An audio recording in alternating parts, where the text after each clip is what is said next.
তুফলিহুন। রব্বুল আলামিন বলেন, হে ঈমানওয়ালারা, যখন তুমি ব্যস্ত থাকো কাজে, আযান হলে ছুটে যাও নামাজে। যখন তুমি ব্যস্ত থাকো কাজে, আযান হলে ছুটে যাও নামাজে। পড়ে নাও, ছেড়ে দাও হাতের কাজ, পড়ে নাও নামাজ, ছেড়ে দাও হাতের কাজ, পড়ে নাও নামাজ। যালিকুম খায়রুল লাকুম, এটা তোমাকে দেওয়া তোমার রবের পক্ষ থেকে শ্রেষ্ঠ ফর্মুলা। এটা তোমার জন্য, জীবনের জন্য অনেক ভালো, জীবনের জন্য অনেক ভালো। ঈমান, কাজ, নামাজ। বলেন, আবার বলেন। এবার কাজ, কার কি কি কাজ? যার যে যে কাজ। বলেন, যার যে যেই কাজ। আপনি কিন্তু আপনি যেই কাজটা করছেন এটাও কিন্তু আপনি করছেন না।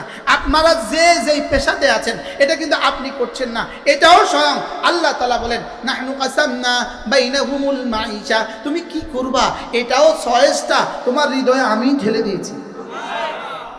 আমাদের সমাজে কিছু মানুষ আছে কিনা, ওই যে বিদ্যুতের খুঁটির উপর উঠে কাজ করে, আছে না নাই?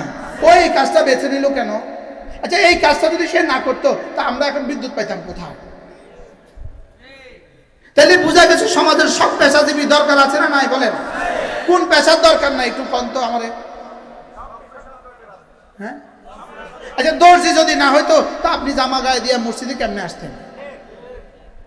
তাহলে এটা দরকার আছে না নাই? বলেন। এই প্রসঙ্গ অনেক লম্বা হয়ে যাবে। তাইলে আমি যে কোনো পেশা, এই পেশা আমার চয়েস নয়, এটা রব ঢেলে দিয়েছেন। সুবহানাল্লাহ। তাহলে আমি যে